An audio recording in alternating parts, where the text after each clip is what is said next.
ಕಸಗೊಬ್ಬರ ತಿಂದು ಬಾಳುವ ಮರಕ್ಕೆ ಸಾಟಿ ಇಲ್ಲದ ನರನ ಬದುಕಿಗಿದು ನಾಚಿಕೆ. ಇಂದು ಬೆಳೆದಿಹುದು ತಾನೆಂದು ಹೆಮ್ಮರವಾಗಿ, ಬೇರ ನಿಡಿದಿಹ ಮಣ್ಣ ನಂಬಿಹುದು ಸ್ಥಿರವಾಗಿ. ಬಂದ ದಾರಿಯ ಮರೆತ ಮನುಜನೇ ನಿನಗಾಗಿ, ಕೊಡುತ್ತಿಹುದು ಒಂದೊಂದು ಪಾಠವ ಬದುಕಿಗಾಗಿ. ದೂರದಲ್ಲಿರುವ ಮರಕ್ಕೆ ನೀರ ನೆರೆದವರಿಲ್ಲ, ಮೃಷ್ಟಾನ್ನ ಭೋಜನವ ಅದು ಕೇಳಲಿಲ್ಲ. ಮರಕ್ಕೆ ಮನೆಯಿಲ್ಲ, ಮಲಗಲು ನೆಲೆಯಿಲ್ಲ, ನಿಂತ ನೆಲೆಯಲ್ಲೇ ಸಂತಸವ ಬೀರುವುದು.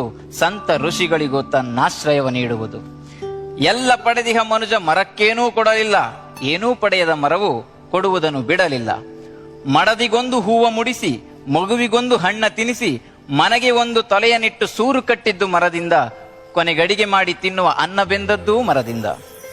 ಬಾಳಿನುದ್ದಕ್ಕೂ ಬಲವ ಕೊಟ್ಟ ಮರವ ನೀನು ಸುಟ್ಟು, ತಿಂದ ಋಣದಲ್ಲಿ ಸ್ವಲ್ಪ ತೀರಿಸು ಮತ್ತೆ ಗಿಡವ ನೆಟ್ಟು. ನೆಟ್ಟು ಬೆಳೆಸಿದರೆ ಒಂದೊಂದೂ ಮರವನ್ನ, ಸತ್ತು ಹುಟ್ಟಿದ ಮರವು ಮೆಟ್ಟಿ ಹಿಡಿಯದು ನಿನ್ನ. ಹಸಿರ ನುಳಿಸದೆ ಮನುಜನುಸಿರು ಉಳಿಯುವುದಿಲ್ಲ, ಮರವ ಬೆಳೆಸದ ಮನುಜನ ಬಾಳಿಗಿದು ಒಳಿತಲ್ಲ. ಒಬ್ಬೊಬ್ಬರೊಂದೊಂದು ಗಿಡವ ನೆಟ್ಟರೆ ಸಾಕು, ಪರಿಸರದ ಬದುಕಿಗೆ ಕೈ ಹಿಡಿಯಬೇಕು.